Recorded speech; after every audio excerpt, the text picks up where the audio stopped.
The Rape of Lucrece. By William Shakespeare. Dedication. To the Right Honourable Henry Wriothesley, Earl of Southampton, and Baron of Titchfield. The love I dedicate to your lordship is without end, whereof this pamphlet, without beginning, is but a superfluous moiety. The warrant I have of your honourable disposition, not the worth of my untutored lines, makes it assured of acceptance. What I have done is yours, what I have to do is yours, being part in all I have, devoted yours. Were my worth greater, my duty would show greater, meantime, as it is bound to your lordship, to whom I wish long life, still lengthened with all happiness. Your lordship's in all duty. William Shakespeare. How do you find this book? Any thoughts about the book or the author? Any suggestion for improvement? Please take a moment to share your thoughts in a comment. If you like it, share it with your friends who might enjoy it as well. Subscribe to keep in touch. Visit CompleteAudiobooks.com for more quality content. The argument. Lucius Tarquinius, for his excessive pride surnamed Superbus, after he had caused his own father-in-law Servius Tullius to be cruelly murdered, and, contrary to the Roman laws and customs, not requiring or staying for the people's suffrages, had possessed himself of the kingdom, went, accompanied with his sons and other noblemen of Rome, to besiege Ardea. During which siege the principal men of the army meeting one evening at the tent of Sextus Tarquinius, the king's son. In their discourses after supper every one commended the virtues of his own wife, among whom Collatinus extolled the incomparable chastity of his wife Lucretia. In that pleasant humour they posted to Rome. And intending, by their secret and sudden arrival, to make trial of that which every one had before avouched, only Collatinus finds his wife, though it were late in the night, spinning amongst her maids. The other ladies were all found dancing and revelling, or in several disports. Whereupon the nobleman yielded Collatinus the victory, and his wife the fame. At that time Sextus Tarquinius being inflamed with Lucrece's beauty, yet smothering his passions for the present, departed with the rest back to the camp. From whence he shortly after privily withdrew himself, and was, according to his estate, royally entertained and lodged by Lucrece at Collatium. The same night he treacherously stealeth into her chamber, violently ravished her, and early in the morning speedeth away. Lucrece, in this lamentable plight, hastily dispatcheth messengers, one to Rome for her father, another to the camp for Collatine. They came, the one accompanied with Junius Brutus, the other with Publius Valerius. And finding Lucrece attired in mourning habit, demanded the cause of her sorrow. She, first taking an oath of them for her revenge, revealed the actor, and whole manner of his dealing, and withal suddenly stabbed herself. Which done, with one consent they all vowed to root out the whole hated family of the Tarquins. And bearing the dead body to Rome, Brutus acquainted the people with the doer and manner of the vile deed, with a bitter invective against the tyranny of the king, wherewith the people were so moved, that with one consent and a general acclamation the Tarquins were all exiled, and the state government changed from kings to consuls. The Rape of Lucrece. From the besieged Ardea all in post, borne by the trustless wings of false desire, lust-breathed Tarquin leaves the Roman host, and to Collatium bears the lightless fire, which, in pale embers hid, lurks to aspire, and girdle with embracing flames the waist of Collatine's fair love, Lucrece the chaste. Haply that name of chaste unhappily set this baitless edge on his keen appetite, when Collatine unwisely did not let to praise the clear unmatched red and white, which triumphed in that sky of his delight, where mortal stars, as bright as heaven's beauties, with pure aspects did him peculiar duties. For he the night before, in Tarquin's tent, unlocked the treasure of his happy state. What priceless wealth the heavens had him lent, in the possession of his beauteous mate, reckoning his fortune at such high proud rate, that kings might be espoused to more fame, but king nor peer to such a peerless dame. O happiness enjoyed but of a few, and, if possessed, as soon decayed and done. As is the morning's silver melting dew against the golden splendor of the sun. An expired date, cancelled ere well begun. Honor and beauty, in the owner's arms, are weakly fortressed from a world of harms. Beauty itself doth of itself persuade the eyes of men without an orator. What needeth then apologies be made to set forth that which is so singular? Or why is Collatine the publisher of that rich jewel he should keep unknown from thievish ears, because it is his own? Perchance his boast of Lucrece sovereignty suggested this proud issue of a king. For by our ears our hearts oft tainted be. Perchance that envy of so rich a thing, braving compare, disdainfully did sting his high-pitched thoughts, that meaner men should vaunt that golden hap which their superiors want. But some untimely thought did instigate his all too timeless speed, if none of those. His honor, his affairs, his friends, his state. Neglected all, with swift intent he goes to quench the coal which in his liver glows. O rash false heat, wrapped in repentant cold, thy hasty spring still blasts, and ne'er grows old. When at Collatium this false lord arrived, well was he welcomed by the Roman dame, within whose face beauty and virtue strived. Which of them both should underprop her fame? When virtue bragged, beauty would blush for shame.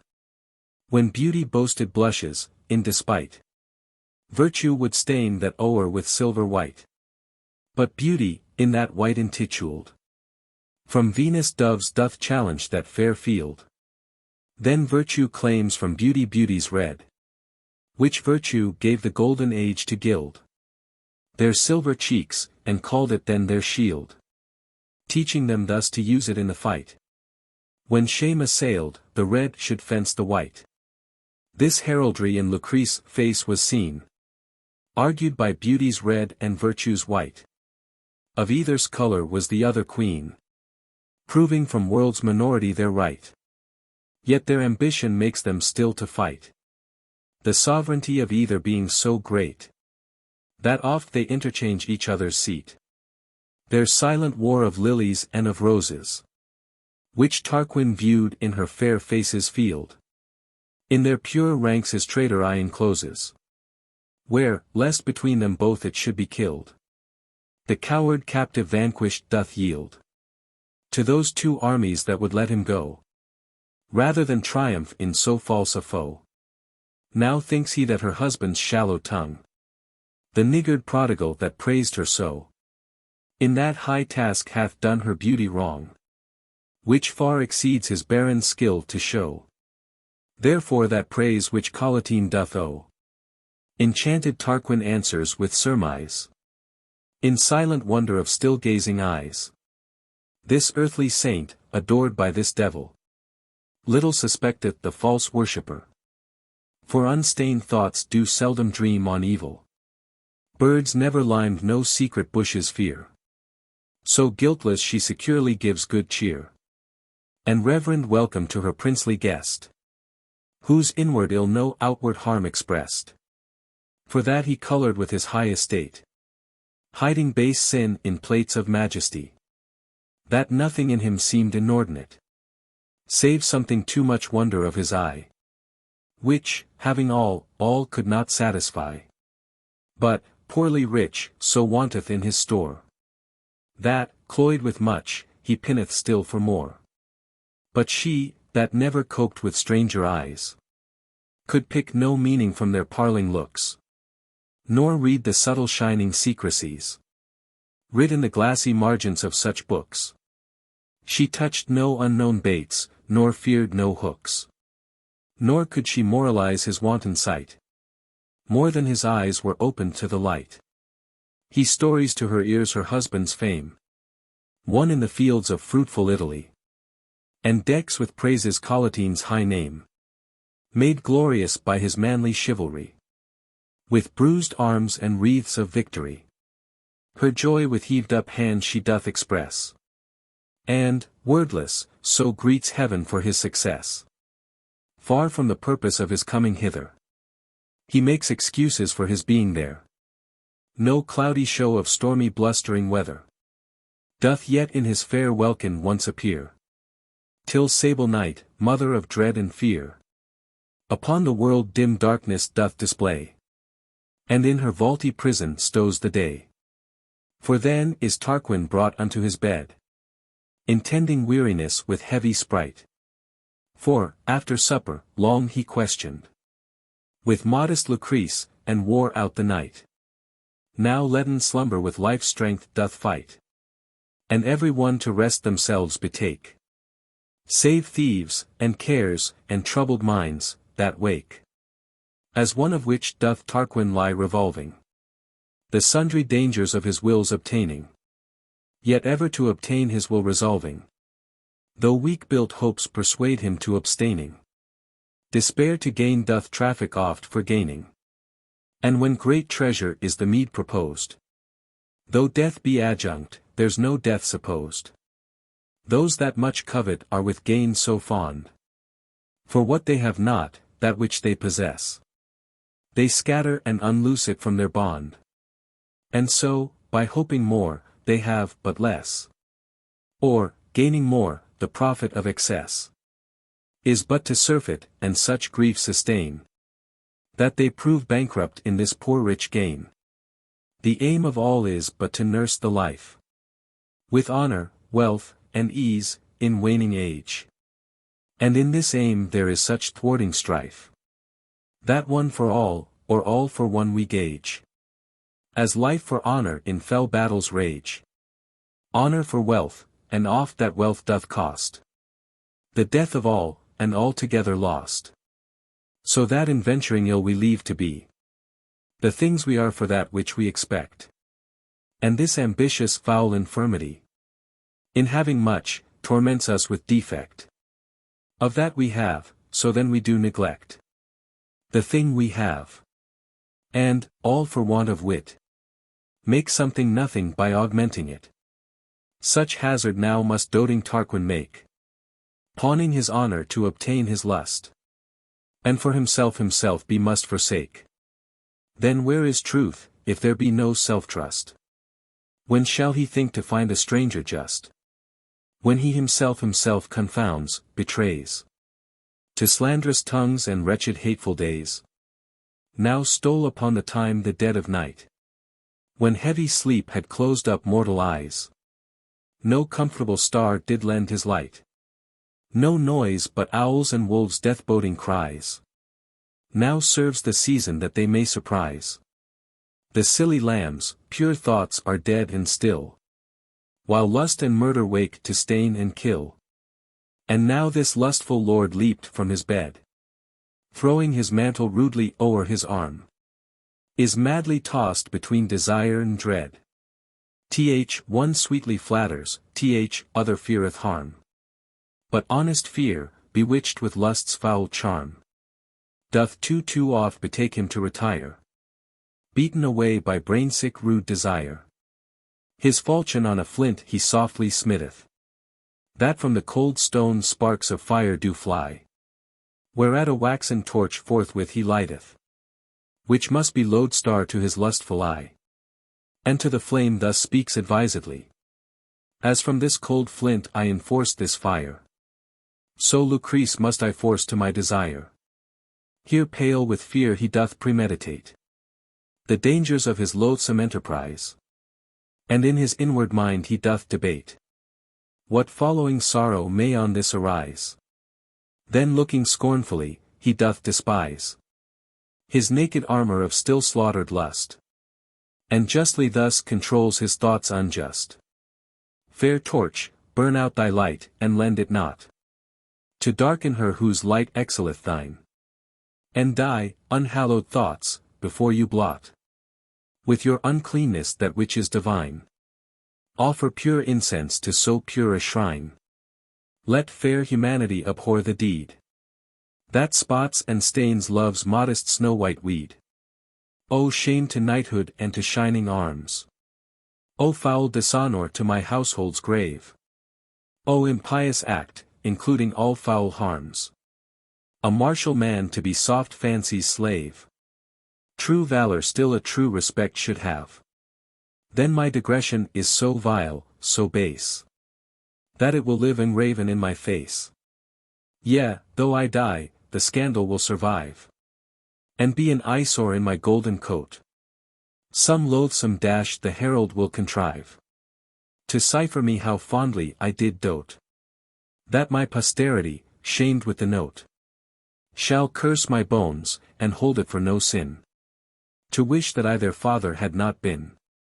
What win I, if I gain the thing I seek? A dream, a breath, a froth of fleeting joy. Who buys a minute's mirth to wail a week? Or sells eternity to get a toy? For one sweet grape who will the vine destroy? Or what fond beggar, but to touch the crown, would with the scepter straight be strucken down? If Collatinus dream of my intent, will he not wake, and in a desperate rage post hither, this vile purpose to prevent? This siege that hath engirt his marriage, this blur to youth, this sorrow to the sage, this dying virtue, this surviving shame, whose crime will bear an ever-during blame? Oh, what excuse can my invention make, when thou shalt charge me with so black a deed? Will not my tongue be mute, my frail joints shake, mine eyes forego their light, my false heart bleed? The guilt being great, the fear doth still exceed. An extreme fear can neither fight nor fly, but coward-like with trembling terror die.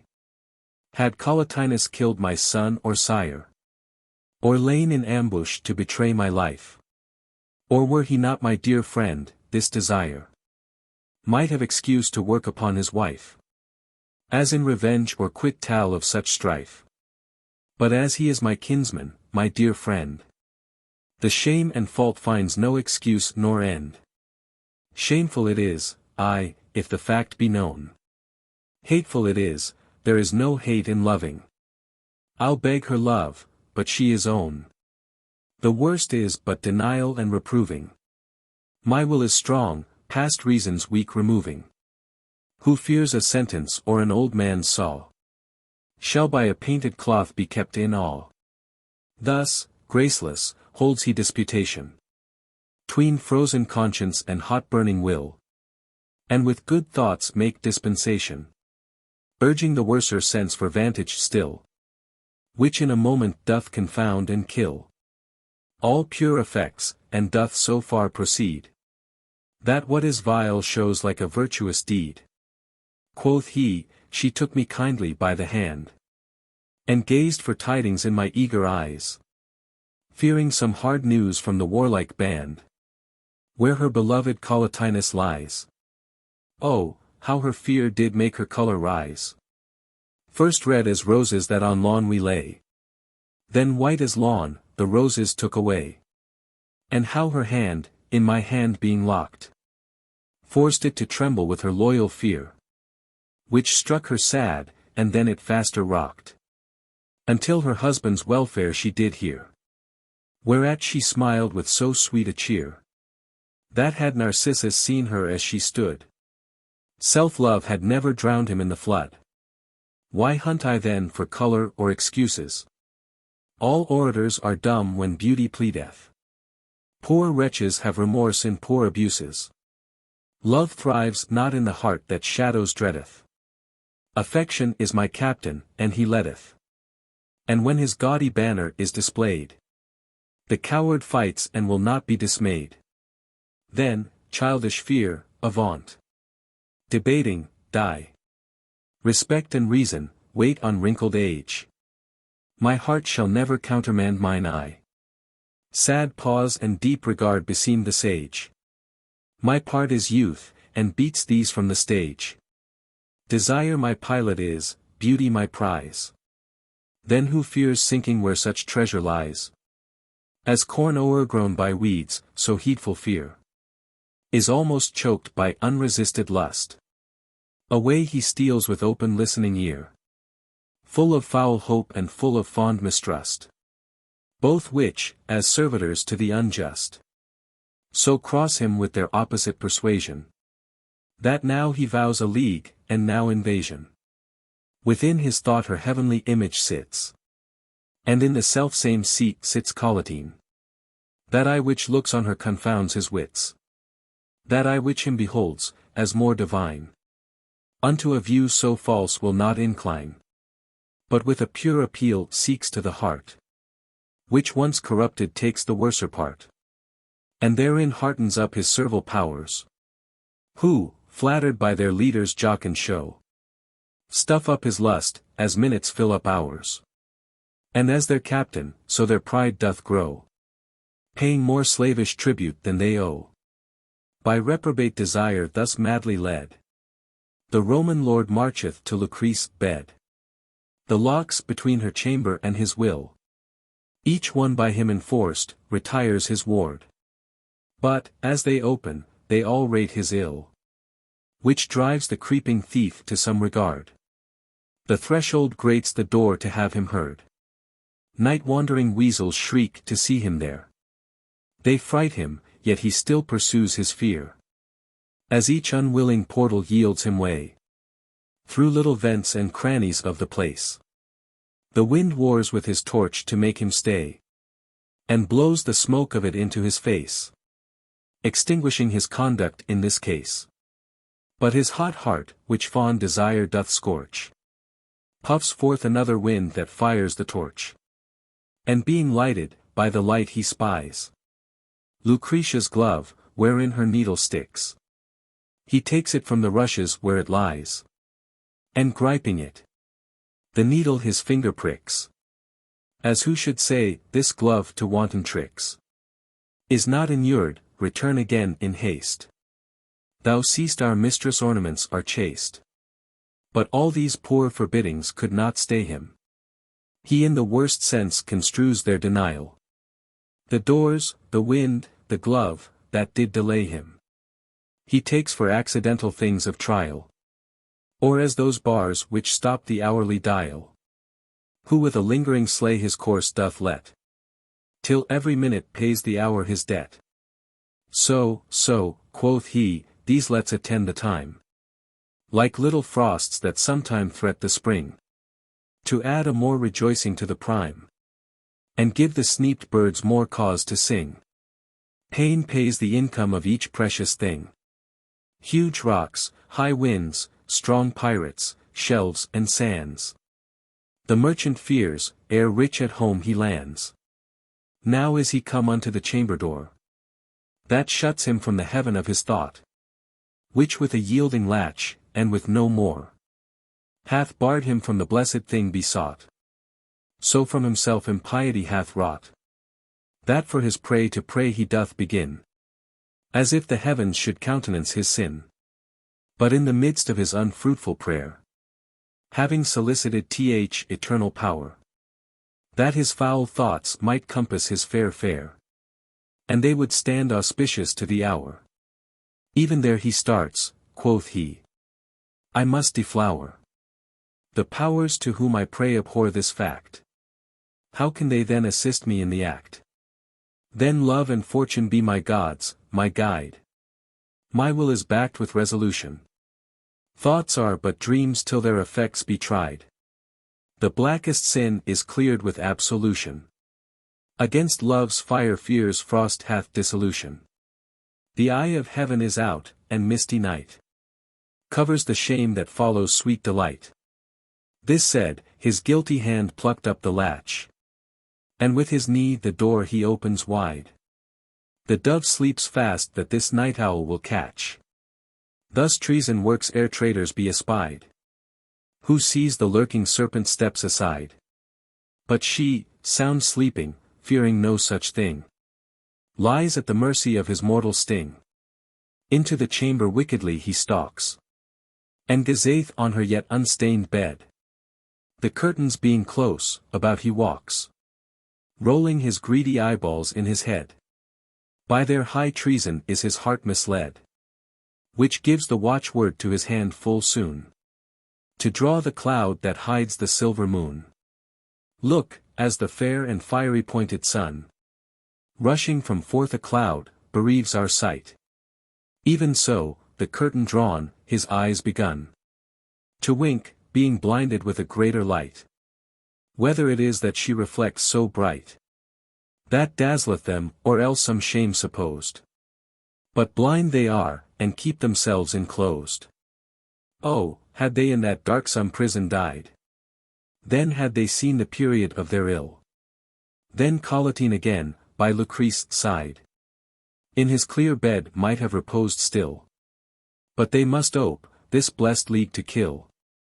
And holy-thoughted Lucrece to their sight must sell her joy, her life, her world's delight. Her lily hand her rosy cheek lies under, cozening the pillow of a lawful kiss. Who, therefore angry, seems to part in sunder, swelling on either side to want his bliss, between whose hills her head entombed is, where, like a virtuous monument, she lies, to be admired of lewd unhallowed eyes. Without the bed her other fair hand was, on the green coverlet, whose perfect white showed like an April daisy on the grass, with pearly sweat, resembling dew of night. Her eyes, like marigolds, had sheathed their light, and canopied in darkness sweetly lay, till they might open to adorn the day. Her hair, like golden threads, played with her breath. O modest wantons! Wanton modesty! Showing life's triumph in the map of death, and death's dim look in life's mortality. Each in her sleep themselves so beautify, as if between them twain there were no strife, but that life lived in death, and death in life. Her breasts, like ivory globes circled with blue, a pair of maiden worlds unconquered, save of their lord no bearing yoke they knew, and him by oath they truly honored. These worlds in Tarquin new ambition bred, who, like a fowl usurper, went about from this fair throne to heave the owner out. What could he see but mightily he noted? What did he note but strongly he desired? What he beheld, on that he firmly doted, and in his will his wilful eye he tired. With more than admiration he admired her azure veins, her alabaster skin, her coral lips, her snow-white dimpled chin. As the grim lion fawneth o'er his prey, sharp hunger by the conquest satisfied, so o'er this sleeping soul doth Tarquin stay, his rage of lust by gazing qualified, slacked, not suppressed, for standing by her side. His eye, which late this mutiny restrains, unto a greater uproar tempts his veins. And they, like straggling slaves for pillage fighting, obdurate vassals fell exploits effecting, in bloody death and ravishment delighting, nor children's tears nor mothers' groans respecting, swell in their pride, the onset still expecting.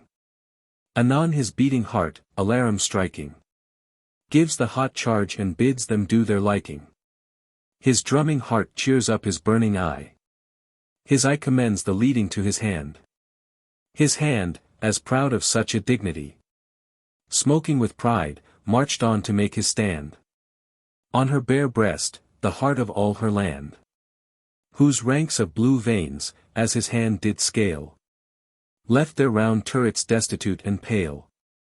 They, mustering to the quiet cabinet, where their dear governess and lady lies, do tell her she is dreadfully beset, and fright her with confusion of their cries.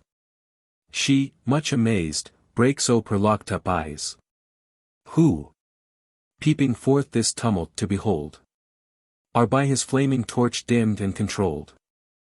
Imagine her as one in dead of night, from forth dull sleep by dreadful fancy waking, that thinks she hath beheld some ghastly sprite, whose grim aspect sets every joint a-shaking. What terror or 'tis? But she, in worser taking, from sleep disturbed, heedfully doth view the sight which makes supposed terror true. Wrapped and confounded in 1,000 fears, like to a new-killed bird she trembling lies. She dares not look. Yet, winking, there appears quick-shifting antics, ugly in her eyes. Such shadows are the weak brain's forgeries. Who, angry that the eyes fly from their lights, in darkness daunts them with more dreadful sights. His hand, that yet remains upon her breast, rude ram, to batter such an ivory wall, may feel her heart poor citizen, distressed, wounding itself to death, rise up and fall, beating her bulk, that his hand shakes withal. This moves in him more rage and lesser pity, to make the breach and enter this sweet city. First, like a trumpet, doth his tongue begin to sound a parley to his heartless foe, who o'er the white sheet peers her whiter chin, the reason of this rash alarm to know, which he by dumb demeanor seeks to show. But she with vehement prayers urgeth still, under what colour he commits this ill. Thus he replies, the colour in thy face, that even for anger makes the lily pale, and the red rose blush at her own disgrace, shall plead for me and tell my loving tale. Under that colour am I come to scale thy never conquered fort, the fault is thine, for those thine eyes betray thee unto mine. Thus I forestall thee, if thou mean to chide, thy beauty hath ensnared thee to this night, where thou with patience must my will abide. My will that marks thee for my earth's delight, which I to conquer sought with all my might. But as reproof and reason beat it dead, by thy bright beauty was it newly bred. I see what crosses my attempt will bring, I know what thorns the growing rose defends, I think the honey guarded with a sting. All this beforehand counsel comprehends, but will is deaf and hears no heedful friends. Only he hath an eye to gaze on beauty, and dotes on what he looks, gainst law or duty. I have debated, even in my soul, what wrong, what shame, what sorrow I shall breed. But nothing can affection's course control, or stop the headlong fury of his speed. I know repentant tears ensue the deed, reproach, disdain, and deadly enmity. Yet strive I to embrace mine infamy. This said, he shakes aloft his Roman blade, which, like a falcon towering in the skies, coucheth the fowl below with his wings shade, whose crooked beak threats if he mount he dies. So under his insulting falchion lies harmless Lucretia, marking what he tells, with trembling fear, as fowl hear falcon's bells. Lucrece, quoth he, this night I must enjoy thee. If thou deny, then force must work my way, for in thy bed I purpose to destroy thee. That done, some worthless slave of thine I'll slay, to kill thine honour with thy life's decay. And in thy dead arms do I mean to place him, swearing I slew him, seeing thee embrace him. So thy surviving husband shall remain the scornful mark of every open eye. Thy kinsmen hang their heads at this disdain, thy issue blurred with nameless bastardy. And thou, the author of their obloquy, shalt have thy trespass cited up in rhymes, and sung by children in succeeding times. But if thou yield, I rest thy secret friend. The fault unknown is as a thought unacted, a little harm done to a great good end. For lawful policy remains enacted. The poisonous simple sometimes is compacted in a pure compound. Being so applied, his venom in effect is purified. Then, for thy husband and thy children's sake, tender my suit, bequeath not to their lot the shame that from them no device can take, the blemish that will never be forgot, worse than a slavish wipe or birth hour's blot. For marks descried in men's nativity are nature's faults, not their own infamy.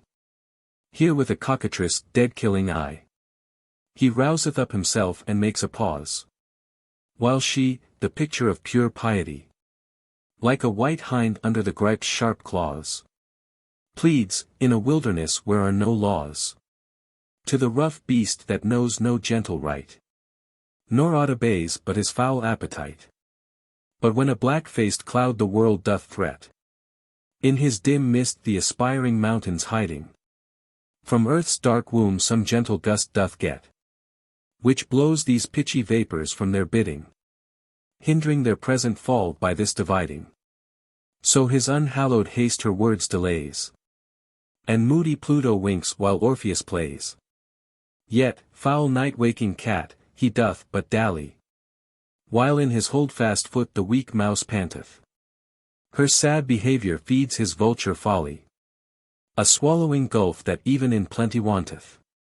His ear her prayers admits, but his heart granteth no penetrable entrance to her plaining. Tears harden lust, though marble wherewith raining. Her pity-pleading eyes are sadly fixed in the remorseless wrinkles of his face. Her modest eloquence with sighs is mixed, which to her oratory adds more grace.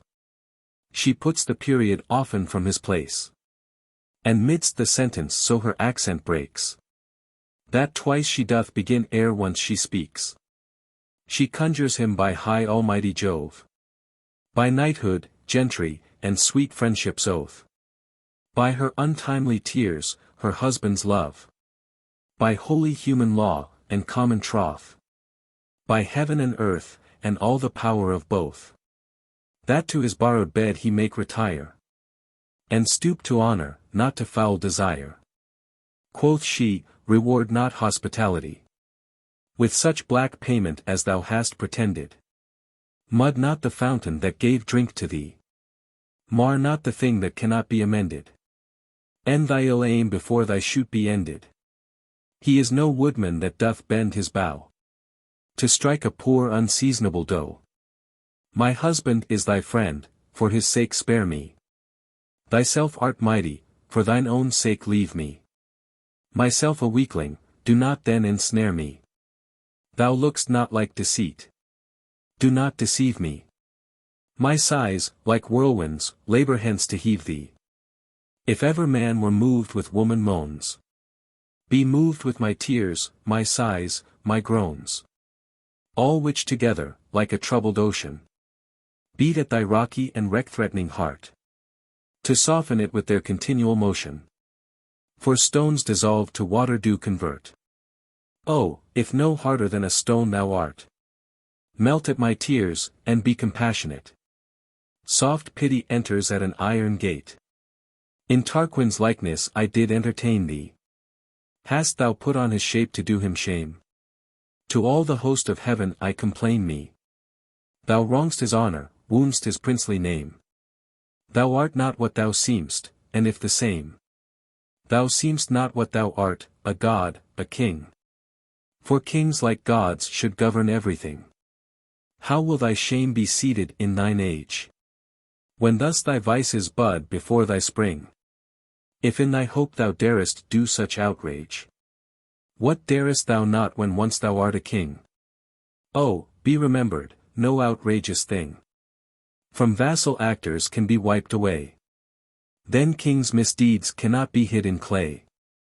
This deed will make thee only loved for fear. But happy monarchs still are feared for love. With foul offenders thou perforce must bear, when they in thee the like offences prove. If but for fear of this, thy will remove. For princes are the glass, the school, the book, where subjects' eyes do learn, do read, do look. And wilt thou be the school where lust shall learn? Must he in thee read lectures of such shame? Wilt thou be glass wherein it shall discern authority for sin, warrant for blame, to privilege dishonor in thy name?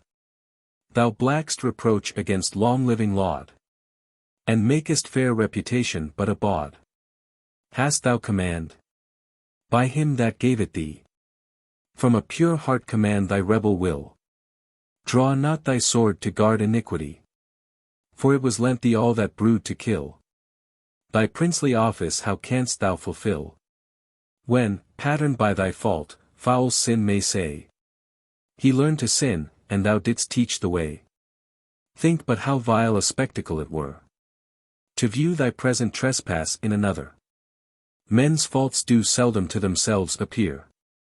Their own transgressions partially they smother.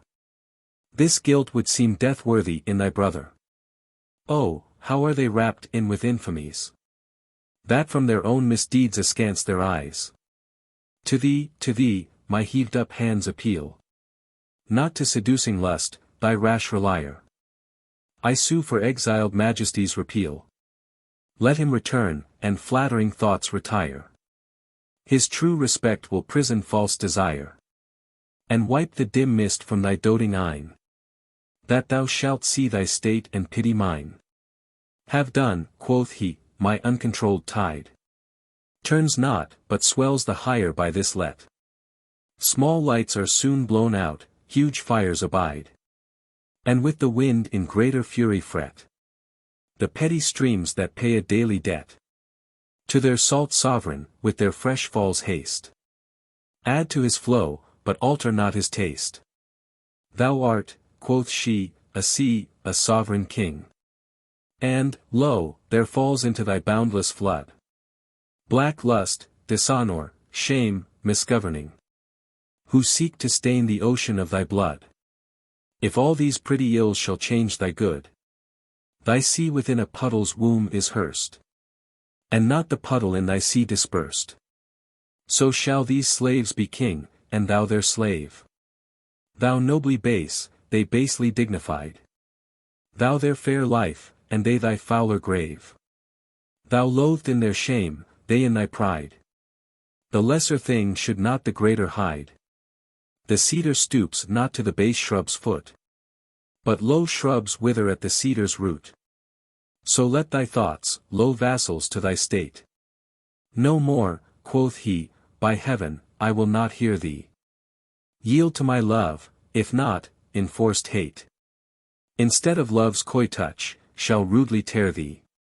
That done, despitefully I mean to bear thee unto the base bed of some rascal groom, to be thy partner in this shameful doom. This said, he sets his foot upon the light. For light and lust are deadly enemies. Shame folded up in blind concealing night. When most unseen, then most doth tyrannize. The wolf hath seized his prey, the poor lamb cries, till with her own white fleece her voice controlled entombs her outcry in her lips' sweet fold. For with the nightly linen that she wears, he pens her piteous clamors in her head, cooling his hot face in the chastest tears, that ever modest eyes with sorrow shed. Oh, that prone lust should stain so pure a bed, the spots whereof could weeping purify. Her tears should drop on them perpetually. But she hath lost a dearer thing than life, and he hath won what he would lose again. This forced league doth force a further strife. This momentary joy breeds months of pain. This hot desire converts to cold disdain. Pure chastity is rifled of her store, and lust, the thief, far poorer than before. Look, as the full-fed hound or gorged hawk, unapt for tender smell or speedy flight, make slow pursuit, or altogether balk the prey wherein by nature they delight. So surfeit-taking Tarquin fares this night. His taste delicious, in digestion souring, devours his will, that lived by foul devouring. Oh, deeper sin than bottomless conceit can comprehend in still imagination. Drunken desire must vomit his receipt, ere he can see his own abomination. While lust is in his pride, no exclamation can curb his heat or rein his rash desire, till like a jade self-will himself doth tire. And then with lank and lean discolored cheek, with heavy eye, knit brow, and strengthless pace, feeble desire, all recreant, poor, and meek, like to a bankrupt beggar wails his case. The flesh being proud, desire doth fight with grace, for there it revels. And when that decays, the guilty rebel for remission prays. So fares it with this faultful lord of Rome, who this accomplishment so hotly chased. For now against himself he sounds this doom, that through the length of times he stands disgraced. Besides, his soul's fair temple is defaced. to whose weak ruins muster troops of cares, to ask the spotted princess how she fares. She says, her subjects with foul insurrection have battered down her consecrated wall, and by their mortal fault brought in subjection her immortality, and made her thrall to living death and pain perpetual, which in her prescience she controlled still, but her foresight could not forestall their will. Even in this thought through the dark night he stealeth, a captive victor that hath lost in gain, bearing away the wound that nothing healeth, the scar that will, despite of cure, remain, leaving his spoil perplexed in greater pain. She bears the load of lust he left behind, and he the burden of a guilty mind. He like a thievish dog creeps sadly thence, she like a wearied lamb lies panting there. He scowls and hates himself for his offense. She, desperate, with her nails her flesh doth tear. He faintly flies, sneaking with guilty fear. She stays, exclaiming on the direful night. He runs, and chides his vanished, loathed delight. He thence departs a heavy convertite. She there remains a hopeless castaway. He in his speed looks for the morning light. She prays she never may behold the day. For day, quoth she, night's scapes doth open lay, and my true eyes have never practised how to cloak offences with a cunning brow. They think not but that every eye can see the same disgrace which they themselves behold, and therefore would they still in darkness be, to have their unseen sin remain untold. For they their guilt with weeping will unfold, and grave, like water that doth eat in steel, upon my cheeks what helpless shame I feel. Here she exclaims against repose and rest, and bids her eyes hereafter still be blind. She wakes her heart by beating on her breast, and bids it leap from thence, where it may find some purer chest to close so pure a mind. Frantic with grief thus breathes she forth her spite against the unseen secrecy of night. O comfort-killing night, image of hell, dim register and notary of shame, black stage for tragedies and murders fell, vast sin-concealing chaos, nurse of blame, blind muffled bawd, dark harbor for defame, grim cave of death, whispering conspirator, with close-tongued treason and the ravisher. O hateful, vaporous, and foggy night, since thou art guilty of my cureless crime, muster thy mists to meet the eastern light. Make war against proportioned course of time. Or if thou wilt permit the sun to climb his wonted height, yet ere he go to bed, knit poisonous clouds about his golden head. With rotten damps ravish the morning air. Let their exhaled unwholesome breaths make sick the life of purity, the supreme fair. Ere he arrive his weary noontide prick. And let thy misty vapors march so thick, that in their smoky ranks his smothered light may set at noon and make perpetual night. Were Tarquin night, as he is but night's child, the silver-shining queen he would disdain. Her twinkling handmaids too, by him defiled, through night's black bosom should not peep again. So should I have co-partners in my pain, and fellowship in woe doth woe assuage, as palmers' chat makes short their pilgrimage. Where now I have no one to blush with me, to cross their arms and hang their heads with mine, to mask their brows and hide their infamy. But I alone must sit and pine, seasoning the earth with showers of silver brine, mingling my talk with tears, my grief with groans, poor wasting monuments of lasting moans.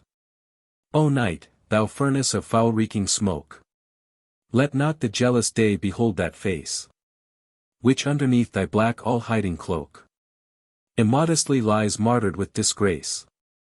Keep still possession of thy gloomy place, that all the faults which in thy reign are made may likewise be sepulchred in thy shade. Make me not object to the telltale day. The light will show, charactered in my brow, The story of sweet chastity's decay. The impious breach of holy wedlock vow. Yea, the illiterate, that know not how to cipher what is writ in learned books, will quote my loathsome trespass in my looks. The nurse, to still her child, will tell my story, and fright her crying babe with Tarquin's name.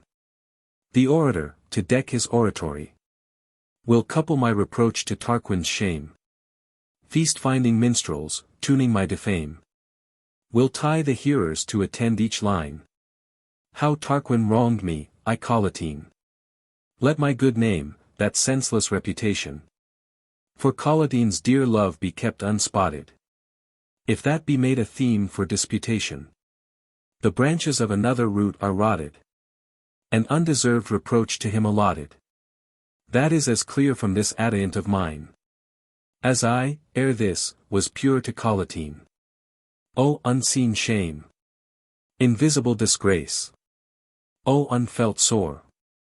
Crest wounding, private scar! Reproach is stamped in Collatinus' face, and Tarquin's eye may read the mot afar. How he in peace is wounded, not in war. Alas, how many bear such shameful blows, which not themselves, but he that gives them knows. If, Collatine, thine honor lay in me, from me by strong assault it is bereft. My honor lost, and I, a drone-like bee, have no perfection of my summer left, but robbed and ransacked by injurious theft. In thy weak hive a wandering wasp hath crept, and sucked the honey which thy chaste bee kept. Yet am I guilty of thy honor's wrack. Yet for thy honor did I entertain him. Coming from thee, I could not put him back, for it had been dishonor to disdain him. Besides, of weariness he did complain him, and talked of virtue, O unlooked for evil. When virtue is profaned in such a devil, why should the worm intrude the maiden bud? Or hateful cuckoos hatch in sparrows' nests? Or toads infect fair founts with venom mud? Or tyrant folly lurk in gentle breasts? Or kings be breakers of their own behests? But no perfection is so absolute, that some impurity doth not pollute.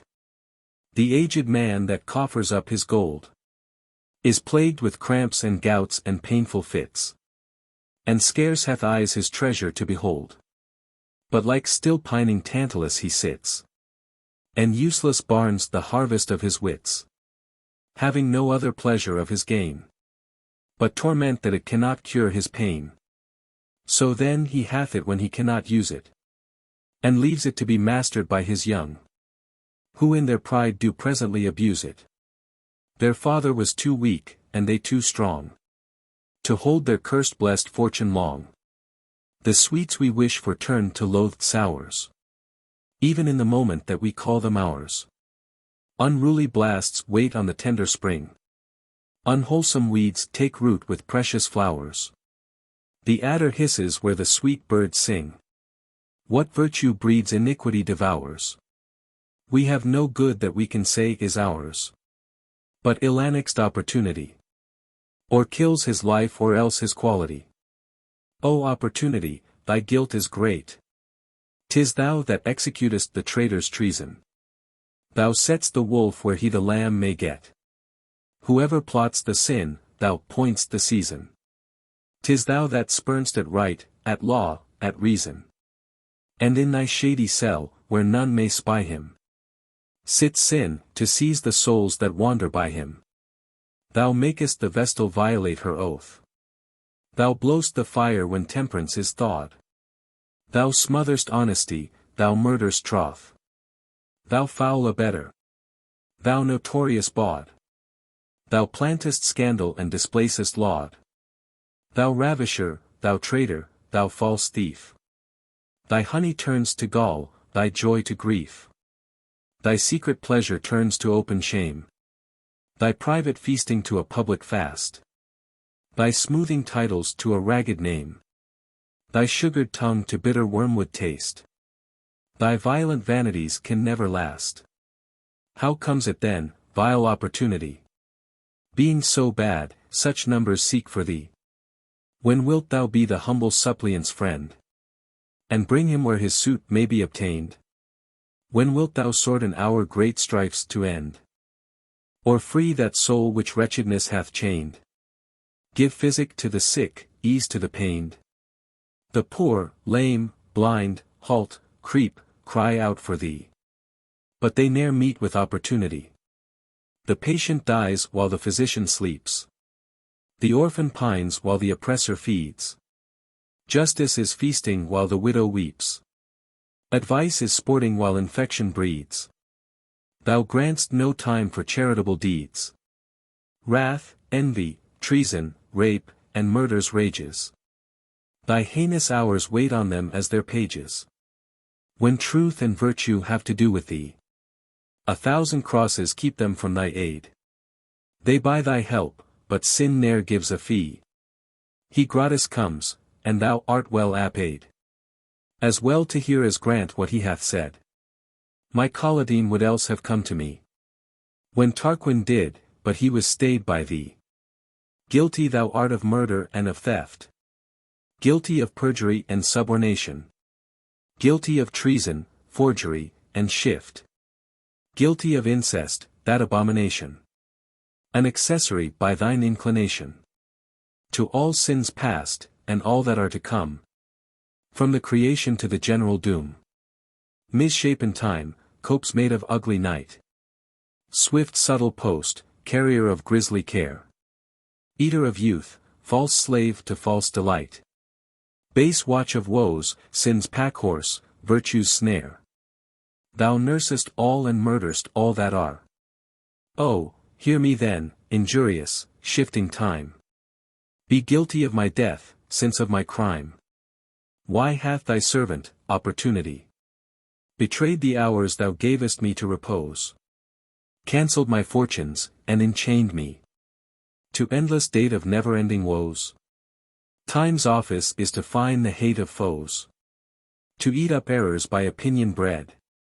Not spend the dowry of a lawful bed. Time's glory is to calm contending kings. To unmask falsehood and bring truth to light. To stamp the seal of time in aged things. To wake the morn and sentinel the night. To wrong the wronger till he render right. To ruinate proud buildings with thy hours. And smear with dust their glittering golden towers. To fill with wormholes stately monuments. To feed oblivion with decay of things. To blot old books and alter their contents. To pluck the quills from ancient ravens' wings. To dry the old oak's sap and cherish springs. To spoil antiquities of hammered steel. And turn the giddy round of fortune's wheel. To show the beldam daughters of her daughter. To make the child a man a child. To slay the tiger that doth live by slaughter. To tame the unicorn and lion wild. To mock the subtle in themselves beguiled. To cheer the ploughman with increaseful crops. And waste huge stones with little water drops. Why work'st thou mischief in thy pilgrimage? Unless thou couldst return to make amends. One poor retiring minute in an age would purchase thee 1,000 friends. Lending him wit that to bad debtors lends. Oh, this dread night, wouldst thou 1 hour come back? I could prevent this storm and shun thy wrack. Thou ceaseless lackey to eternity. With some mischance cross Tarquin in his flight. Devise extremes beyond extremity. To make him curse this cursed, crimeful night. Let ghastly shadows his lewd eyes affright. And the dire thought of his committed evil. Shape every bush a hideous shapeless devil. Disturb his hours of rest with restless trances. Afflict him in his bed with bedrid groans. Let their beckhance him pitiful mischances. To make him moan. But pity not his moans. Stone him with hardened hearts harder than stones. And let mild women to him lose their mildness. Wilder to him than tigers in their wildness. Let him have time to tear his curled hair. Let him have time against himself to rave. Let him have time of time's help to despair. Let him have time to live a loathed slave. Let him have time a beggar's orts to crave. And time to see one that by alms doth live. Disdain to him disdained scraps to give. Let him have time to see his friends his foes. And merry fools to mock at him resort. Let him have time to mark how slow time goes. In time of sorrow, and how swift and short. His time of folly and his time of sport. And ever let his unrecalling crime have time to wail abusing of his time. O time, thou tutor both to good and bad. Teach me to curse him that thou taught'st this ill. At his own shadow let the thief run mad. Himself seek every hour to kill. Such wretched hands such wretched blood should spill. For who so base would such an office have? As slanderous death is man to so base a slave. The baser is he, coming from a king. To shame his hope with deeds degenerate. The mightier man, the mightier is the thing. That makes him honored, or begets him hate. For greatest scandal waits on greatest state. The moon being clouded presently is mist. But little stars may hide them when they list. The crow may bathe his coal-black wings in mire. And unperceived fly with the filth away. But if the like the snow-white swan desire, the stain upon his silver down will stay. Poor grooms are sightless night, king's glorious day. Gnats are unnoted wheresoe'er they fly. But eagles gazed upon with every eye. Out, idle words, servants to shallow fools. Unprofitable sounds, weak arbitrators. Busy yourselves in skill-contending schools. Debate where leisure serves with dull debaters. To trembling clients be you mediators. For me, I force not argument a straw. Since that my case is past the help of law. In vain I rail at opportunity. At time, at Tarquin, and uncheerful night. In vain I cavil with mine infamy. In vain I spurn at my confirmed despite. This helpless smoke of words doth me no right.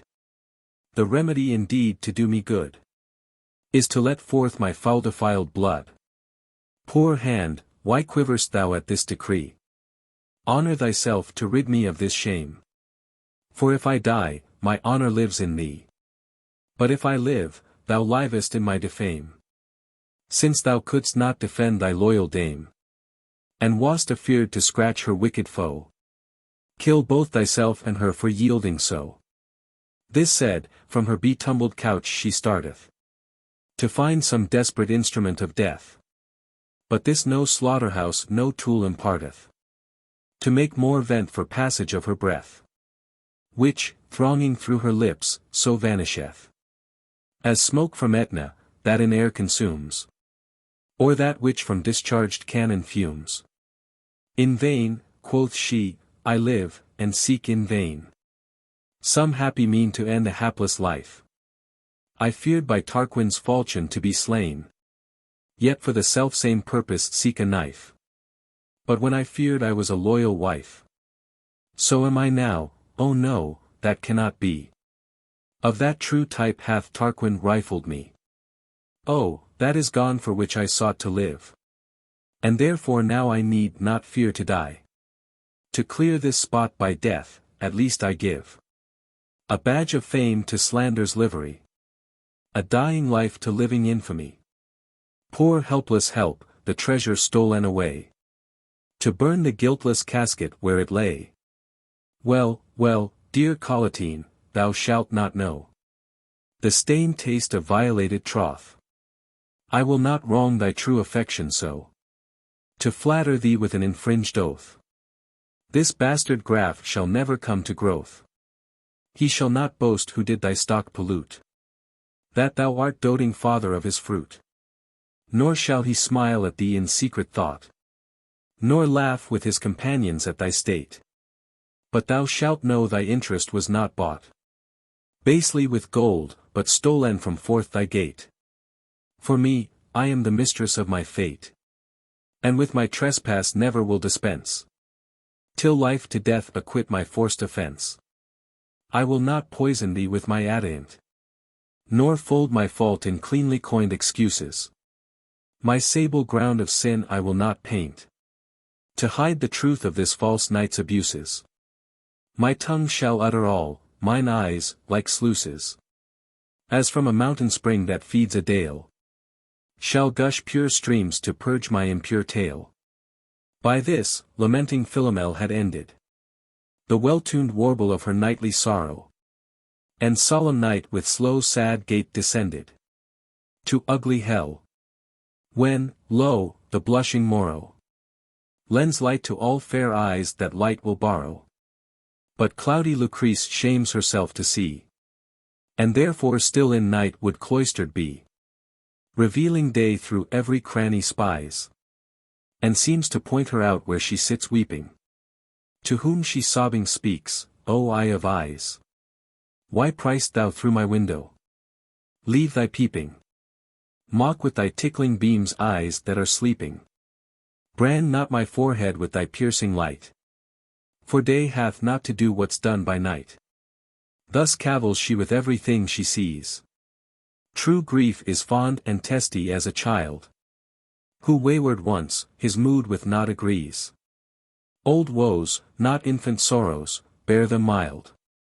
Continuance tames the one, the other wild. Like an unpracticed swimmer plunging still, with too much labor drowns for want of skill. So she, deep drenched in a sea of care, holds disputation with each thing she views, and to herself all sorrow doth compare. No object but her passion's strength renews, and as one shifts, another straight ensues. Sometime her grief is dumb and hath no words, sometime 'tis mad and too much talk affords. The little birds that tune their morning's joy make her moans mad with their sweet melody, for mirth doth search the bottom of annoy. Sad souls are slain in merry company. Grief best is pleased with grief's society. True sorrow then is feelingly sufficed, when with like semblance it is sympathized. 'Tis double death to drown in ken of shore. He 10 times pines that pines beholding food. To see the salve doth make the wound ache more. Great grief grieves most at that would do it good. Deep woes roll forward like a gentle flood, who being stopped, the bounding banks o'erflows. Grief dallied with nor law nor limit knows.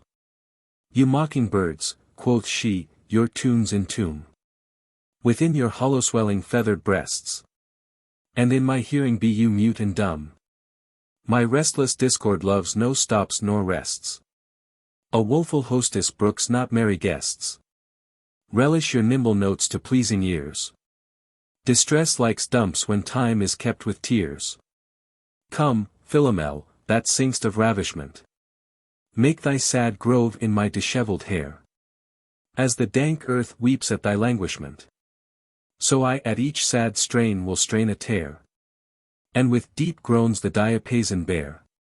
For burden-wise I'll hum on Tarquin still, while thou on Tyrus descant'st better skill.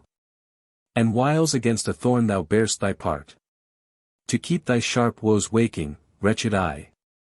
To imitate thee well, against my heart, will fix a sharp knife to affright mine eye.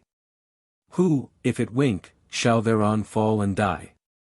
These means, as frets upon an instrument, shall tune our heartstrings to true languishment. And for, poor bird, thou sing'st not in the day, as shaming any eye should thee behold.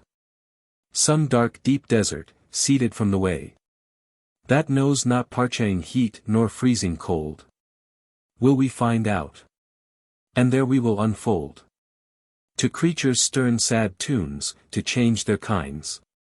Since men prove beasts, let beasts bear gentle minds.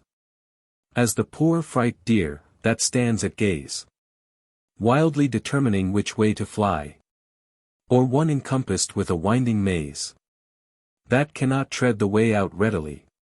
So with herself is she in mutiny. To live or die, which of the twain were better? When life is shamed, and death reproaches debtor. To kill myself, quoth she, alack, what were it? But with my body my poor soul's pollution They that lose half with greater patience bear it, than they whose whole is swallowed in confusion. That mother tries a merciless conclusion, who, having two sweet babes, when death takes one, will slay the other and be nurse to none. My body or my soul, which was the dearer? When the one pure, the other made divine? Whose love of either to myself was nearer? When both were kept for heaven and Colladine? I me. The bark peeled from the lofty pine.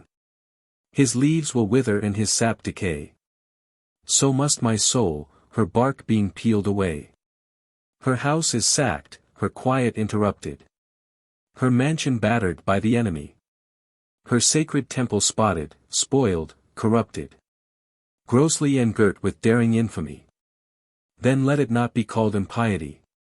If in this blemished fort I make some hole, through which I may convey this troubled soul, yet die I will not till my Collatine have heard the cause of my untimely death, that he may vow, in that sad hour of mine, revenge on him that made me stop my breath. My stained blood to Tarquin I'll bequeath, which by him tainted shall for him be spent, and as his due writ in my testament, my honor I'll bequeath unto the knife that wounds my body so dishonored. 'Tis honor to deprive dishonored life. The one will live, the other being dead. So of shame's ashes shall my fame be bred. For in my death I murder shameful scorn. My shame so dead, mine honor is newborn. Dear Lord, of that dear jewel I have lost, what legacy shall I bequeath to thee? My resolution, love, shall be thy boast, by whose example thou revenged mayest be. How Tarquin must be used, read it in me. Myself, thy friend, will kill myself, thy foe. And for my sake serve thou false Tarquin so. This brief abridgment of my will I make. My soul and body to the skies and ground. My resolution, husband, do thou take. Mine honor be the knife's that makes my wound. My shame be his that did my fame confound. And all my fame that lives dispersed be to those that live, and think no shame of me. Thou, Collatine, shalt oversee this will. How was I overseen that thou shalt see it? My blood shall wash the slander of mine ill. My life's foul deed, my life's fair end shall free it. Faint not, faint heart, but stoutly say, so be it. Yield to my hand shall conquer thee. Thou dead, both die, and both shall victors be. This plot of death when sadly she had laid, and wiped the brinish pearl from her bright eyes. With untuned tongue she hoarsely calls her maid, whose swift obedience to her mistress hies. For fleet-winged duty with thought's feathers flies. Poor Lucrece cheeks unto her maid seem so, as winter meads when sun doth melt their snow. Her mistress she doth give demure good morrow, with soft slow tongue, true mark of modesty, and sorts a sad look to her lady's sorrow.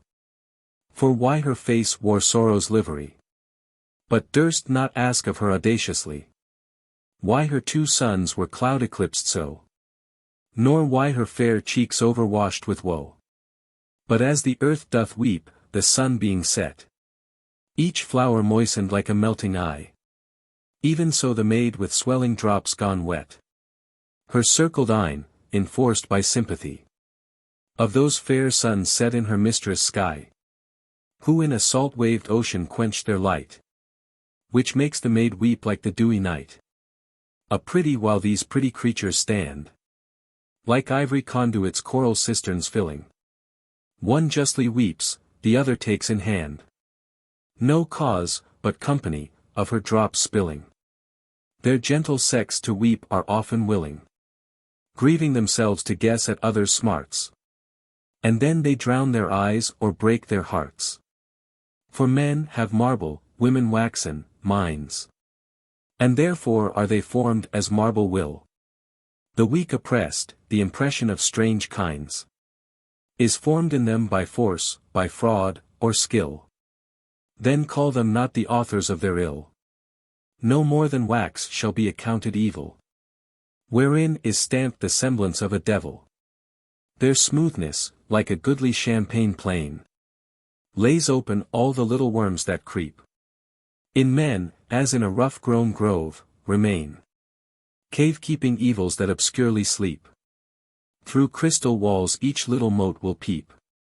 Though men can cover crimes with bold stern looks, poor women's faces are their own false books.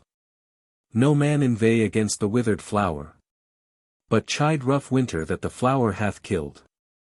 Not that devoured, but that which doth devour, is worthy blame.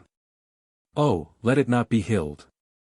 Poor women's faults, that they are so fulfilled with men's abuses, those proud lords, to blame, make weak-made women tenants to their shame. The precedent whereof in Lucrece view, assailed by night with circumstances strong, of present death, and shame that might ensue, by that her death, to do her husband wrong. Such danger to resistance did belong, that dying fear through all her body spread. And who cannot abuse a body dead? By this, mild patience bid fair Lucrece speak to the poor counterfeit of her complaining. My girl, quoth she, on what occasion break those tears from thee, that down thy cheeks are raining? If thou dost weep for grief of my sustaining, no, gentle wench, it small avails my mood. If tears could help, mine own would do me good. But tell me, girl, when went and there she stayed, till after a deep groan Tarquin from hence. Madam, ere I was up, replied the maid. The more to blame my sluggard negligence. Yet with the fault I thus far can dispense. Myself was stirring ere the break of day. And, ere I rose, was Tarquin gone away. But, lady, if your maid may be so bold, she would request to know your heaviness. Oh, peace, quoth Lucrece, if it should be told. The repetition cannot make it less. For more it is than I can well express. And that deep torture may be called a hell, when more is felt than one hath power to tell. Go, get me hither paper, ink, and pen. Yet save that labor, for I have them here. What should I say? One of my husband's men. Bid thou be ready, by and by, to bear a letter to my lord, my love, my dear. Bid him with speed prepare to carry it. The cause craves haste, and it will soon be writ. Her maid is gone, and she prepares to write. First hovering o'er the paper with her quill, conceit and grief and eager combat fight. What wit sets down is blotted straight with will. This is too curious good, this blunt and ill. Much like a press of people at a door. Throng her inventions, which shall go before. At last she thus begins, thou worthy lord, of that unworthy wife that greeteth thee. Health to thy person. Next vouchsafe tea afford. If ever, love, thy Lucrece thou wilt see, some present speed to come and visit me. So, I commend me from our house in grief. My woes are tedious, though my words are brief. Here folds she up the tenor of her woe. Her certain sorrow writ uncertainly. By this short schedule Collatine may know her grief, but not her grief's true quality. She dares not thereof make discovery, lest he should hold it her own gross abuse, ere she with blood had stained her stained excuse. Besides, the life and feeling of her passion, she hoards, to spend when he is by to hear her. When sighs and groans and tears may grace the fashion of her disgrace, the better so to clear her from that suspicion which the world might bear her. To shun this blot, she would not blot the letter with words, till action might become them better. To see sad sights moves more than hear them told. For then eye interprets to the ear the heavy motion that it doth behold. When every part a part of woe doth bear, 'tis but a part of sorrow that we hear. Deep sounds make lesser noise than shallow fords, and sorrow ebbs, being blown with wind of words. Her letter now is sealed, and on it writ. At Ardea to my lord with more than haste. The post attends, and she delivers it. Charging the sour-faced groom to hie as fast as lagging fowls before the northern blast. Speed more than speed but dull and slow she deems. Extremity still urgeth such extremes. The homely villain courtesies to her low. And, blushing on her, with a steadfast eye, receives the scroll without or yea or no. And forth with bashful innocence doth hie. But they whose guilt within their bosoms lie, imagine every eye beholds their blame. For Lucrece thought he blushed to her see shame.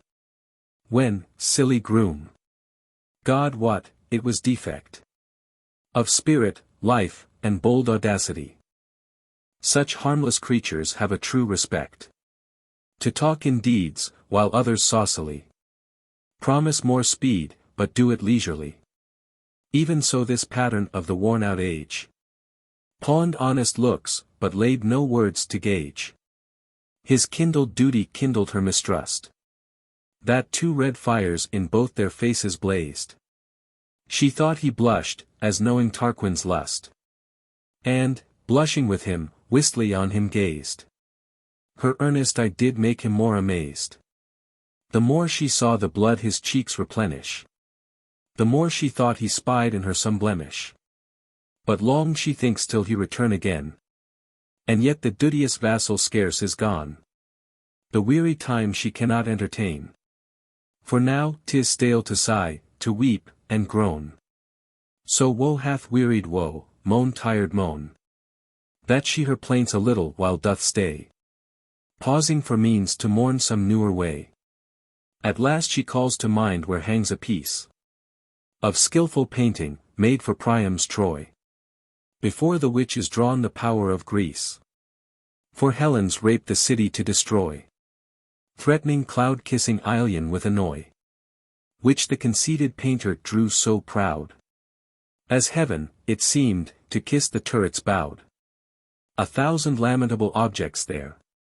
In scorn of nature, art gave lifeless life. Many a dry drop seemed a weeping tear, shed for the slaughtered husband by the wife. The red blood reeked, to show the painter's strife. And dying eyes gleamed forth their ashy lights, like dying coals burnt out in tedious nights. There might you see the laboring pioneer, begrimed with sweat, and smeared all with dust. And from the towers of Troy there would appear the very eyes of men through loopholes thrust, gazing upon the Greeks with little lust. Such sweet observance in this work was had, that one might see those far-off eyes look sad. In great commanders' grace and majesty, you might behold, triumphing in their faces. In youth, quick bearing and dexterity, pale cowards, marching on with trembling paces, which heartless peasants did so well resemble, that one would swear he saw them quake and tremble. In Ajax and Ulysses, oh, what art of physiognomy might one behold! The face of either ciphered either's heart. Their face their manners most expressly told. In Ajax' eyes blunt rage and rigor rolled, but the mild glance that sly Ulysses lent showed deep regard and smiling government. There pleading might you see grave Nestor stand, as 'twere encouraging the Greeks to fight, making such sober action with his hand, that it beguiled attention, charmed the sight. In speech, it seemed, his beard, all silver white, wagged up and down, and from his lips did fly thin winding breath, which purled up to the sky. About him were a press of gaping faces, which seemed to swallow up his sound advice. All jointly listening, but with several graces, as if some mermaid did their ears entice. Some high, some low, the painter was so nice. The scalps of many, almost hid behind. To jump up higher seemed, to mock the mind. Here one man's hand leaned on another's head, his nose being shadowed by his neighbor's ear. Here one being thronged bears back, all Bolan and Red. Another smothered seems to pelt and swear. And in their rage such signs of rage they bear. As, but for loss of Nestor's golden words, it seemed they would debate with angry swords. For much imaginary work was there. Conceit deceitful, so compact, so kind, that for Achilles' image stood his spear, griped in an armed hand, himself, behind, was left unseen, save to the eye of mind. A hand, a foot, a face, a leg, a head, stood for the whole to be imagined. And from the walls of strong besieged Troy, when their brave hope, bold Hector, marched to field, stood many Trojan mothers, sharing joy, to see their youthful sons bright weapons wield. And to their hope they such odd action yield, that through their light joy seemed to appear, like bright things stained, a kind of heavy fear. And from the strand of Dardan, where they fought, to Simois' reedy banks the red blood ran, whose waves to imitate the battle sought, with swelling ridges. And their ranks began to break upon the galled shore, and then retire again, till, meeting greater ranks, they join and shoot their foam at Simois' banks. To this well-painted piece is Lucrece come, to find a face where all distress is stilled. Many she sees where cares have carved some, but none where all distress and dolour dwelled. Till she despairing Hecuba beheld, staring on Priam's wounds with her old eyes, which bleeding under Pyrrhus' proud foot lies. In her the painter had anatomized time's ruin, beauty's wreck, and grim care's reign. Her cheeks with chaps and wrinkles were disguised, of what she was no semblance did remain. Her blue blood changed to black in every vein, wanting the spring that those shrunk pipes had fed, showed life imprisoned in a body dead. On this sad shadow Lucrece spends her eyes, and shapes her sorrow to the beldame's woes, who nothing wants to answer her but cries, and bitter words to ban her cruel foes. The painter was no god to lend her those, and therefore Lucrece swears he did her wrong, to give her so much grief and not a tongue. Poor instrument, quoth she, without a sound, I'll tune thy woes with my lamenting tongue, and drop sweet balm in Priam's painted wound, and rail on Pyrrhus that hath done him wrong, and with my tears quench Troy that burns so long, and with my knife scratch out the angry eyes of all the Greeks that are thine enemies. Show me the strumpet that began this stir, that with my nails her beauty I may tear. Thy heat of lust, fond Paris, did incur this load of wrath that burning Troy doth bear. Thy eye kindled the fire that burneth here, and here in Troy, for trespass of thine eye, the sire, the son, the dame, and daughter die. Why should the private pleasure of some one become the public plague of many mo? Let sin, alone committed, light alone upon his head that hath transgressed so. Let guiltless souls be freed from guilty woe. For one's offense why should so many fall to plague a private sin in general? Lo, here weeps Hecuba, here Priam dies, here manly Hector faints, here Troilus swoons, here friend by friend in bloody channel lies, and friend to friend gives unadvised wounds, and one man's lust these many lives confounds. Had doting Priam checked his son's desire, Troy had been bright with fame and not with fire. Here feelingly she weeps Troy's painted woes, for sorrow, like a heavy hanging bell, once set on ringing, with his own weight goes. Then little strength rings out the doleful knell. So Lucrece, set a work, sad tales doth tell, to penciled pensiveness and colored sorrow. She lends them words, and she their looks doth borrow. She throws her eyes about the painting round, and whom she finds forlorn she doth lament. At last she sees a wretched image bound, that piteous looks to Phrygian shepherds lent. His face, though full of cares, yet showed content. Onward to Troy with the blunt swains he goes. So mild, that patience seemed to scorn his woes. In him the painter labored with his skill, to hide deceit, and give the harmless show. An humble gait, calm looks, eyes wailing still. A brow unbent, that seemed to welcome woe. Cheeks neither red nor pale, but mingled so, that blushing red no guilty instance gave, nor ashy pale the fear that false hearts have. But, like a constant and confirmed devil, he entertained a show so seeming just, and therein so ensconced his secret evil, that jealousy itself could not mistrust. False creeping craft and perjury should thrust into so bright a day such black-faced storms, or blot with hellborn sin such saint-like forms. The well-skilled workman this mild image drew, for perjured Sinon, whose enchanting story the credulous old Priam after slew, whose words like wildfire burnt the shining glory of rich-built Ilion, that the skies were sorry, and little stars shot from their fixed places, when their glass fell wherein they viewed their faces. This picture she advisedly perused, and chid the painter for his wondrous skill, saying, some shape in Sinon's was abused. So fair a form lodged not a mind so ill. And still on him she gazed, and gazing still, such signs of truth in his plain face she spied, that she concludes the picture was belied. It cannot be, quoth she, that so much guile, she would have said, can lurk in such a look.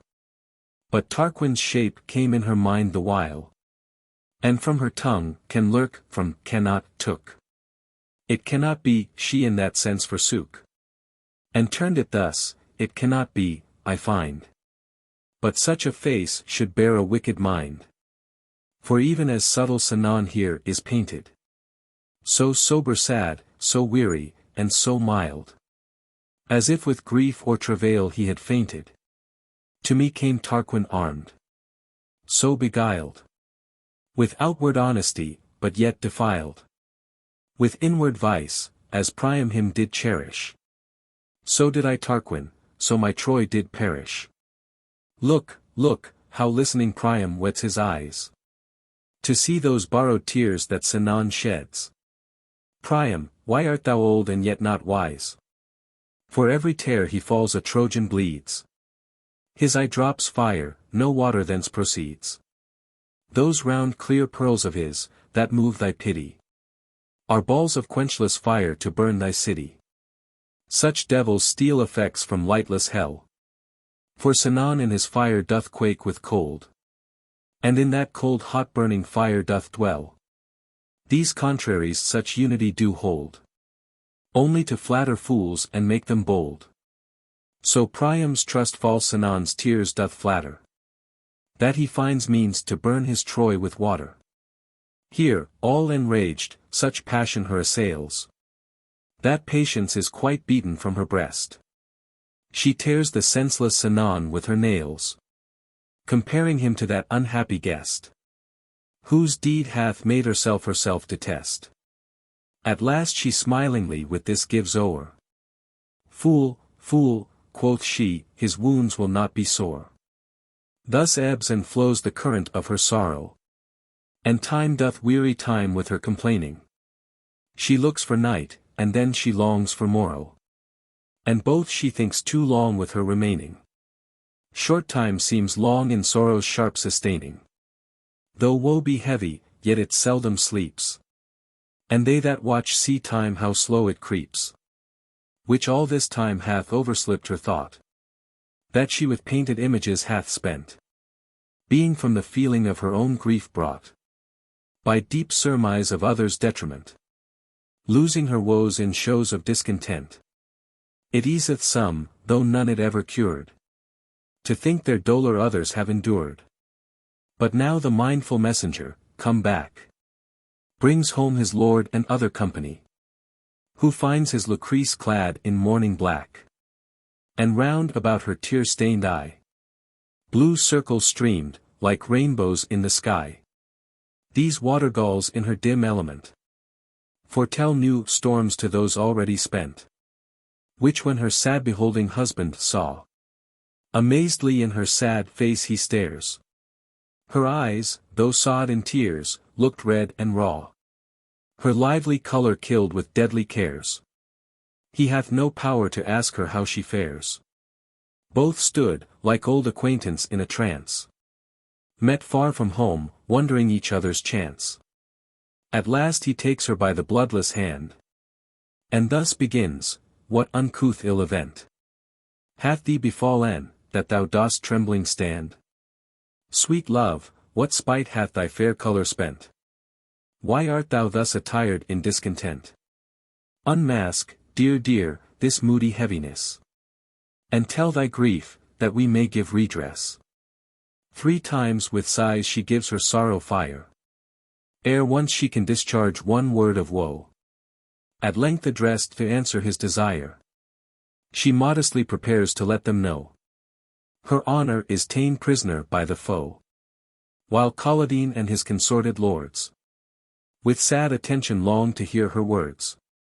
And now this pale swan in her watery nest begins the sad dirge of her certain ending. Few words, quoth she, shall fit the trespass best, where no excuse can give the fault amending.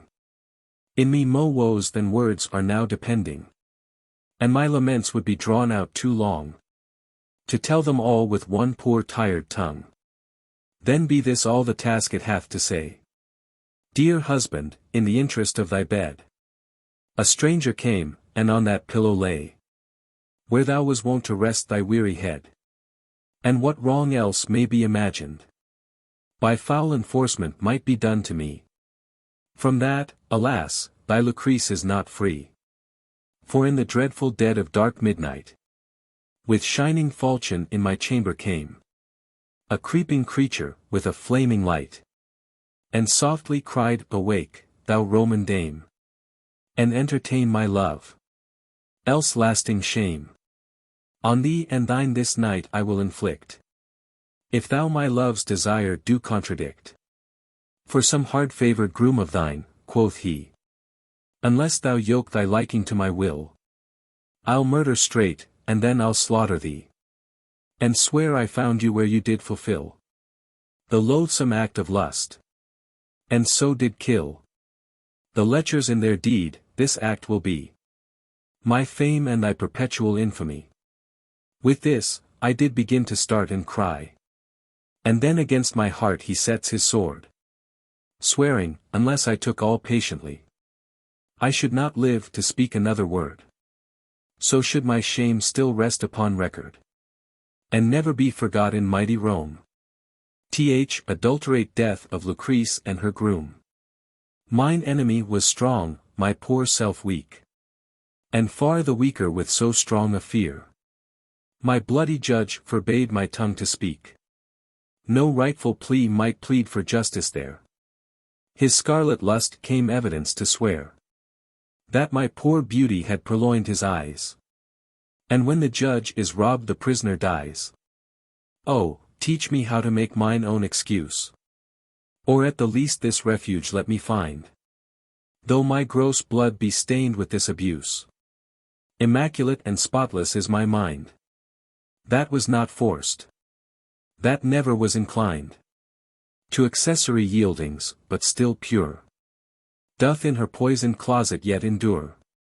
Lo, here, the hopeless merchant of this loss, with head declined, and voice dammed up with woe, with sad set eyes, and wretched arms across, from lips new waxen pale begins to blow the grief away that stops his answer so.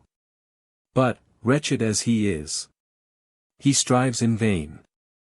What he breathes out his breath drinks up again, as through an arch the violent roaring tide outruns the eye that doth behold his haste. Yet in the eddy boundeth in his pride back to the strait that forced him on so fast. In rage sent out, recalled in rage, being past. Even so his sighs, his sorrows, make a saw to push grief on, and back the same grief draw. which speechless woe of his poor she attendeth, and his untimely frenzy thus awaketh. Dear Lord, thy sorrow to my sorrow lendeth another power, no flood by raining slaketh. My woe too sensible thy passion mocketh. More feeling painful, let it then suffice to drown one woe, one pair of weeping eyes. And for my sake, when I might charm thee so, for she that was thy Lucrece, now attend me. Be suddenly revenged on my foe. Thine, mine, his own, suppose thou dost defend me. From what is past, the help that thou shalt lend me comes all too late. Yet let the traitor die. For sparing justice feeds iniquity. But ere I name him, you fair lords, quoth she, speaking to those that came with Collatine, shall plight your honorable faiths to me, with swift pursuit to venge this wrong of mine. For 'tis a meritorious fair design, to chase injustice with revengeful arms. Knights, by their oaths, should right poor ladies' harms. At this request, with noble disposition, each present lord began to promise aid, as bound in knighthood to her imposition, longing to hear the hateful foe berayed. But she, that yet her sad task hath not said, the protestation stops. Oh, speak, quoth she. How may this force stain be wiped from me? What is the quality of mine offence? Being constrained with dreadful circumstance, may my pure mind with the foul act dispense my low declined honor to advance? May any terms acquit me from this chance? The poisoned fountain clears itself again. And why not I from this compelled stain? With this, they all at once began to say, her body's stain her mind untainted clears, while with a joyless smile she turns away the face, that map which deep impression bears of hard misfortune, carved in it with tears. No, no, quoth she, no dame, hereafter living, by my excuse shall claim excuses giving. Here with a sigh, as if her heart would break, she throws forth Tarquin's name. He, she says. But more than he her poor tongue could not speak, till after many accents and delays, untimely breathings, sick and short essays, she utters this, he, fair lords, 'tis he that guides this hand to give this wound to me. Even here she sheathed in her harmless breast a harmful knife, that thence her soul unsheathed.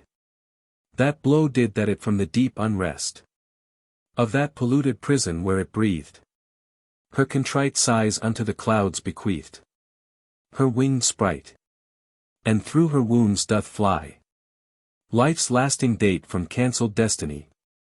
Stone still, astonished with this deadly deed, stood Collatine and all his lordly crew, till Lucrece, father, that beholds her bleed, himself on her self-slaughtered body threw, and from the purple fountain Brutus drew the murderous knife, and, as it left the place, her blood, in poor revenge, held it in chase, and bubbling from her breast, it doth divide in two slow rivers, that the crimson blood circles her body in on every side. Who, like a late sacked island, vastly stood, bare and unpeopled in this fearful flood. Some of her blood still pure and red remained, and some looked black, and that false Tarquin stained about the morning and congealed face. Of that black blood a watery wriggle goes, which seems to weep upon the tainted place. And ever since, as pitying Lucrece woes, corrupted blood some watery token shows, and blood untainted still doth red abide, blushing at that which is so putrefied.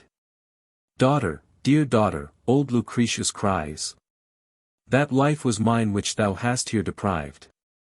If in the child the father's image lies, where shall I live now Lucrece is unlived? Thou wast not to this end from me derived. If children predecease progenitors, we are their offspring, and they none of ours. Poor broken glass, I often did behold, In thy sweet semblance my old age new born. But now that fresh fair mirror, dim and old, shows me a bare-boned death by time outworn. Oh, from thy cheeks my image thou hast torn, and shivered all the beauty of my glass, that I no more can see what once I was. O time, cease thou thy course and last no longer. If they surcease to be that should survive, shall rotten death make conquest of the stronger, and leave the faltering feeble souls alive. The old bees die, the young possess their hive.